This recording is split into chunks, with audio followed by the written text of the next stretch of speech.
कहानी शुरू करने से पहले अब दोस्तों से दरख्वास्त है, हमारे चैनल को सब्सक्राइब करें। मेरा नाम हानिया है। मेरी उम्र 18 साल है। हम 2 बहन भाई हैं। मेरा भाई स्कूल में पढ़ता था और मैं कॉलेज में पढ़ती थी। मैं जवान हो रही थी। मेरे जिस्म में तब्दीलियां रौंडमा हो रही थी। इसकी वजह से मेरा गिला सामान बहुत तेजी से बड़ा हो रहा था और नीचे के भी हालात बिल्कुल ऐसे ही थे। खैर, कॉलेज के पहले 2 हफ्ते तो मुझे ये सब कुछ बहुत अजीब लगा। फिर कुछ दिनों बाद सब कुछ सही हो गया। मैंने ये सब किसी को नहीं बताया, न घर में और न कॉलेज में किसी के साथ इस बारे में बात की। मेरी दोस्ती क्लास की शरारती लड़कियों के साथ हो चुकी थी, लेकिन मैंने उनको भी उसके बारे में कुछ नहीं बताया। आखिरकार मैंने हिम्मत की और उनसे पूछ लिया कि ये सब मेरी साथ क्या हो रहा है। तो हंस पड़ी और कहने लगी, अरे बेवकूफ, ये तो सबके साथ होता है। मैंने कहा, अच्छा, मैंने पूछा ये क्यों होता है? तो वो कहने लगी, तुम्हें नहीं पता? मैंने कहा, मुझे उसके बारे में मालूम नहीं। तो उसने मुझे बताया कि अब तुम बालक हो गई हो। तुमने नोट किया होगा कि तुम्हारा सामान बहुत बड़ा हो गया है। यह सुन कर मैं शर्मा गई और हाँ, मैं सिर हिलाया। मेरी दोस्ती चौकीन से काफी गहरी हो चुकी थी। अब हम एक दूसरे के साथ अपनी पर्सनल लाइफ भी शेयर करना शुरू हो गए थे। एक दिन कॉलेज में मेरी दोस्त आलिया ने मुझे कहा कि तुम गंदी फिल्में देखते हो। तो मैंने कहा, नहीं, मुझे उसके बारे में मालूम नहीं। तो वो कहने लगी, आज तुम्हें दिखाऊंगी। मैंने भी कहा, ठीक है। शाम को वो मेरे घर आई। उसने मेरी मामा को कहा, आंटी, मैं आसिया के साथ कॉलेज का काम करना है। तो मेरी उम्मी ने उसको मेरे कमरे में भेज दिया और उसने दरवाजे को लॉक लगा दिया और कहने लगी, आ जाऊं, तुम्हें फिल्म दिखाऊं। मैं उसके पास बैठ गई। उसने मोबाइल पर गंदी फिल्म चलाई। जैसे ही फिल्म चली तो मैं हैरान हो गई, क्योंकि फिल्म में गया 1 लाख ही चीजें थीं। मैंने उसे मना किया कि ये क्या दिखा रही हो। तो वो कहने लगी, अरे देखो तो सही, बहुत मजा आया था। ठीक 10 मिनट बाद वाकई मुझे मजा आना शुरू हो गया। फिर उसने मुझे बताया कि ये सब कुछ क्या होता है। अब मुझे ये फिल्में देखने की आदत सी हो गई थी और मेरे अंदर ख्वाहिशात पैदा होना शुरू हो गई। आलिया का बॉयफ्रेंड था, तो वो एक दूसरे के साथ हर हफ्ते बाद यही सब कुछ क्या करते थे। लेकिन मेरा तो कोई बॉयफ्रेंड नहीं था जो मेरे साथ ये करता। आहिस्ता आहिस्ता मैंने खुद को पर्सकौन करना शुरू कर दिया।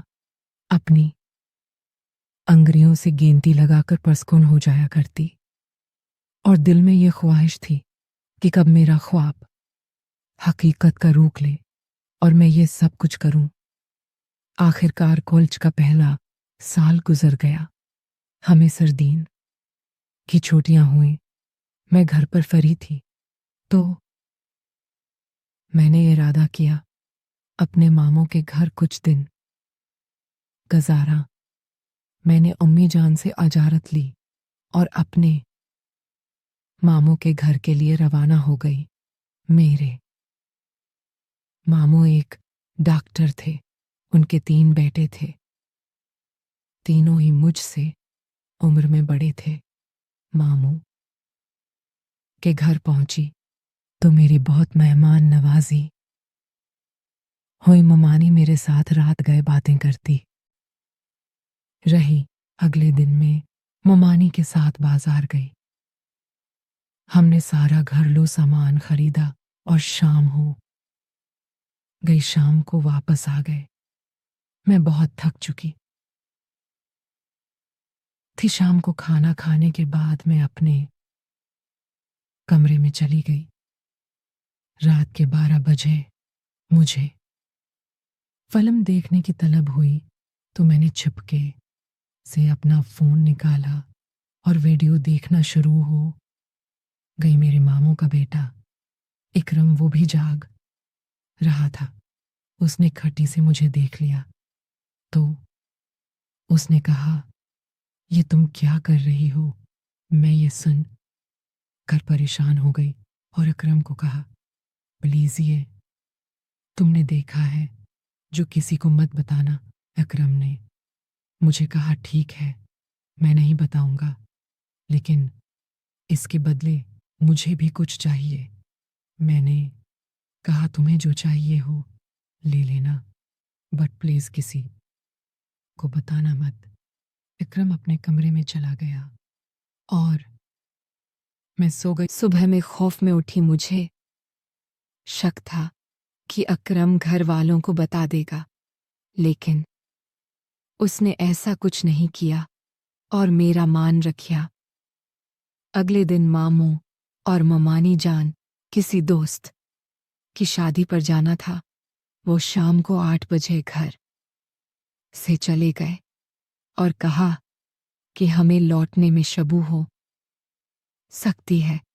मामू का छोटा बेटा शादी पर साथ ही गया। बस अकरम और अस्कर घर पर थे।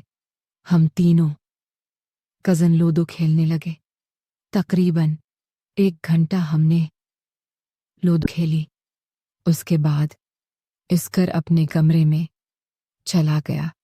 मुझे प्यास लग रही थी तो मैं उठी और किचन में पानी लेने के लिए गई। मैं किचन में पहुंची तो पीछे से अकरम दबे पांव आया और मुझे किसके गले लगा लिया। मैंने कहा, अकरम ये क्या कर रही हो? ये कैसी हरकत है? अकरम नहीं उठा और मुझे जोर से गले लगाते हुए कहा, आपने ही तो कहा था जो चाहूं मांग लो। मैं इसका इरादा समझ गई कि अकरम के दिमाग में क्या चल रहा था। मैंने कहा, अकरम ये नहीं हो सकता, लेकिन अकरम मानने को तैयार ही नहीं था। अब अकरम का मुझे साफ तौर पर अपने साथ में महसूस हो रहा था। अकरम ने मुझे नहीं छोड़ा और अपनी जिद पर अड़ा रहा। तो मैंने कहा, ठीक है अकरम, क्योंकि अब मुझे भी अच्छा एहसास होना शुरू हो गया था और जो मैं चाहती थी वो हकीकत का रूह अपनाने वाला था। अब अकरम ने मेरा हाथ पकड़ा और मुझे अपने कमरे में ले गया।